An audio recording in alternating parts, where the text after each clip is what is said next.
పెట్టుకోవడంతో ఏంటంటే వాళ్ళు బలంగా పనిచేయగలిగినారు. నిజంగా మనం దాన్ని యాక్సెప్ట్ చేయాలి, బలంగా పనిచేయగలిగినారు. తర్వాత మిగతా సంఘాలకు ఉన్నటువంటి వాళ్ళు కూడా మిగతా సంఘాలు ఏ సంఘమైనా కానీ ఇక్కడ రెడ్డిని గెలిపించాలనేటువంటి ఒక నిజంగా ఒక చైతన్యం మాత్రం వాళ్ళలో అద్భుతంగా ఈ విషయంలో రెడ్డిలను అభినందించాలి. ఉమ్మడి మహబూబ్ నగర్ చెందిన హర్షవర్ధన్ రెడ్డి కోసం ఒక టీచర్లు 10 రోజులు లీవ్ పెట్టుకొని తన కోసం పనిచేసిందంటే మరి ఎంత పర్ఫెక్ట్ గా హర్షవర్ధన్ రెడ్డి నిజంగా కూడా అంటే ఆయన మీద ఎటువంటి అంటే దాని బట్టి ఆరోపణలు లేవు. తర్వాత మంచి క్లీన్ చిట్ ఉన్నటువంటి వ్యక్తి హర్షవర్ధన్ రెడ్డి. అసలు యాక్చువల్గా ఒక్కటి మాత్రమే ఆయన కొంతవరకు దెబ్బ పడ్డది.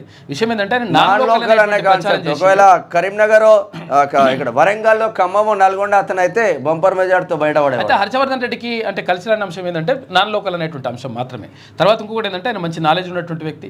తర్వాత ఇక్కడ ఏది ఇవన్నీ అంటే ఈక్వేషన్స్ అవన్నీ చూసుకున్నప్పుడు తర్వాత పూల రవీందర్ బీసీ సామాజిక వర్గం నుంచి పోటీ చేసినటువంటి అంటే అభ్యర్థి. గతంలో ఈయన ఎమ్మెల్సీగా కూడా పనిచేసిండు. తర్వాత పిఆర్టీయూకు అధ్యక్షుని కూడా పనిచేసినప్పటికీ తర్వాత పూర్తి స్థాయిలో అంటే వీళ్ళందరూ కూడా అంటే కొంతవరకు గ్యాప్ వచ్చింది. ఈ గ్యాప్ తోటి ఆ టీచర్లు పూర్తి స్థాయిలో ఆయనకు మద్దతు తెలపలేకపోయినరు అనేటువంటి అది కూడా కనిపిస్తూ ఉంది.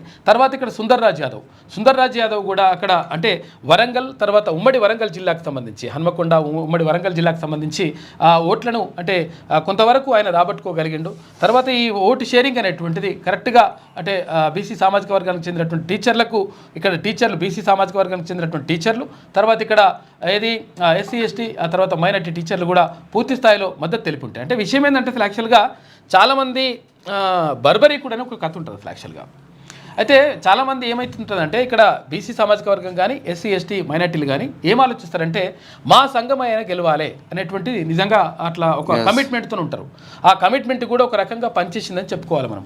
ఎందుకంటే పిఆర్టీయూ అనేటువంటిది బలమైనటువంటి సంఘం తెలంగాణ రాష్ట్రం, తెలంగాణ కాదు ఉమ్మడి ఆంధ్రప్రదేశ్లో కూడా బలమైనటువంటి ఉపాధ్యాయ సంఘం. ఆ ఉపాధ్యాయ సంఘం ఉండడంతో అయితే ఎవరేమన్నా కానీ మన సంఘం నాయకుడు గెలిస్తే మంచిగా ఉంటుంది కదా అని చెప్పేసి అనుకున్నారు.